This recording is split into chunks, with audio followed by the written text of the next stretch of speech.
सैयदा चक्की चला रही हैं, सुनिए जरा एक दो बातें और। सैयदा चक्की चला रही हैं, गुर्बत का यह आलम है कि अपने कंधे पर ऊंट की बनी हुई एक चादर जो मदीने के गरीब तरीन लोग पहनते थे वो फातिमा तुज़ ज़हरा ने पहनी हुई है। बुखार है, चक्की चला रही है। सरकार ने फरमाया साहबी से कि जाते हैं, सुना है कि फातिमा की तबीयत खराब है, बीमार है, जरा पास से गली से गुजर रहा हूं, जरा मैं बेटी को देखता जाऊं।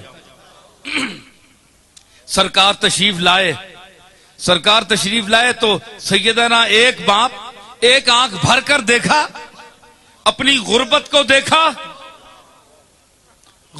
देखा। ठीक है, सरताजे अंबिया थे कमली वाला, लेकिन एक बेटी का बाप भी तो था। बेटी ने बेटी की नजर से जब बाप को देखा तो हुजूर रोने लगे गुर्बत देखकर कि इसको बुखार भी है, कोई नौकरानी इसके पास नहीं है, और मैं अव्वलीन और आखरीन का शाफे हूं, अव्वलीन के लिए भी फख्र हूं, आखरीन के लिए भी हूं, सरताजे अंबिया हूं, मेरे माथे पर शफाअत का ताज है, मेरे हाथों में उम्मत की लाज है, और मेरा सफर सफरे मेराज है।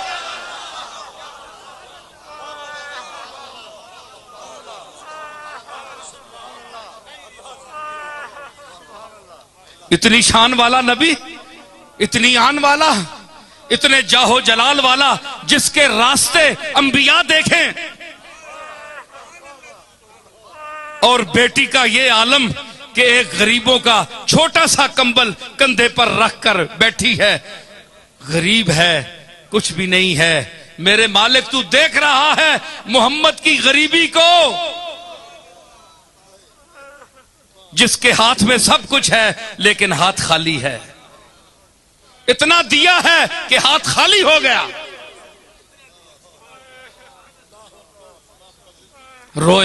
रोए सरकार, बाप सर पर खड़ा है, बेटी बैठी है, आपने सैयदा ने गर्दन झुकाई हुई है, हुजूर खड़े हैं। हुजूर फरमाया या फातिमा तो इस्बिरी अला मरारत दुनिया ले नईमिल आखिरा।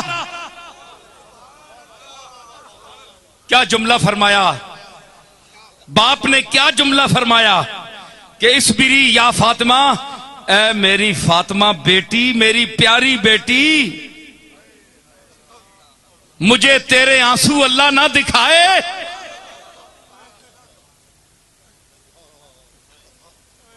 मैं तेरे लिए रो रहा हूं, मगर तेरा और मेरा फक्र, गरीबी अल्लाह को मकबूल है, अल्लाह हमें गरीबी में देखना चाहता है। इसलिए सरकार ने फरमाया, ऐ अल्लाह मेरी औलाद को कूते ला यमूद देना, आले मोहम्मद को, कि मेरी जो सही औलाद है उसको कूते ला यमूद देना, इतना देना कि वो सिर्फ खाए, इतना कि वो मर ना जाए, इससे ज्यादा ना देना। अब सवाल ये पैदा होता है कि ये जो उनकी औलाद में बड़े बड़े लोग गुजरे, ये अमीर क्यों हुए? अमीर इसलिए हुए कि इनको, इनके हाथों से अल्लाह को रिज्क देना, मखलूक को रिज्क देना चाहता था। इनकी तबीयत गरीब है, ये अंदर के फकीर है, इनका अंदर फकीर है। तो हुजूर फरमाए इस्बिरी या फातिमा अला मरारत दुनिया ले नईमिल आखिरा। फातिमा बेटी सबर कर दुनिया की तकलीफों पर, तुर्शियों पर, तंगियों पर, झले पे झमेलों पर, मुसीबतों पर, अला नईमिल आखिरा, आखिरत की नेमतों को देखते हुए जब तू कल कदम रखेगी मैदान कयामत में,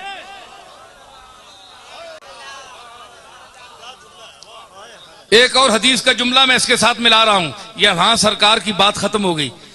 तो कल जो कयामत के दिन रखेगी तू कदम, कयामत के दिन मैदान महशर में, फातिमा तू अपने मकाम को देखना, ये जो गरीबी का कंबल तूने ओढ़ा हुआ है, जे तमन्नाओं की, आरजुओं की दुनिया लेकर जो बाप के चेहरे को देख रही है, यही बाप होगा। बाप तेरा मकाम महमूद पर खड़ा होगा। कभी मीजान पर जाएगा, कभी पुल सिरात पर जाएगा, उम्मत को देखेगा, मैं हूंगा। फरमाया वो मैं हूं। सैयदा आशा ने फरमाया, अर्ज की या रसूलल्लाह बड़ी भीड़ होगी क़यामत के दिन, मैं आपको कहां ढूंढूं? फरमाया फात आशा मेरे 3 मकामात हैं। एक मकाम है मकाम महमूद कि मेरे हाथ में लिवाउल हम्द होगा, अल्लाह की किबरियाई और अजमत का झंडा मेरे हाथ में होगा, मेरे सर पर शफात का ताज रखा हुआ होगा, और खलते जो मुस्तफाई है वो मैंने ज़ेबे तन की हुई होगी।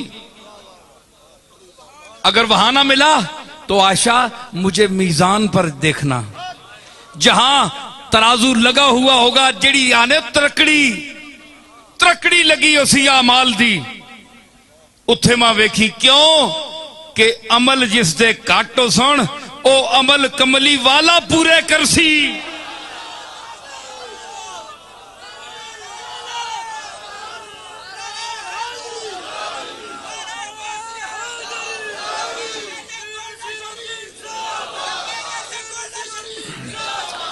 मैंने क्या कहा कि कमली वाला उस वजन को पूरा करेगा। एक दूसरे ज़हन का आदमी था, मैंने ये बात की, उसने कहा कमली वाला किस तरह उस वजन को पूरा करेगा, मुझे समझाओ।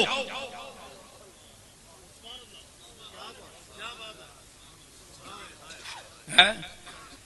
कितने लतीफ मज़ामीन है। आए ना कोई मौलवी माऊ ना पुत्र थे आवे जरा वड्डे इलम ने दावे रखने वाले खतीब।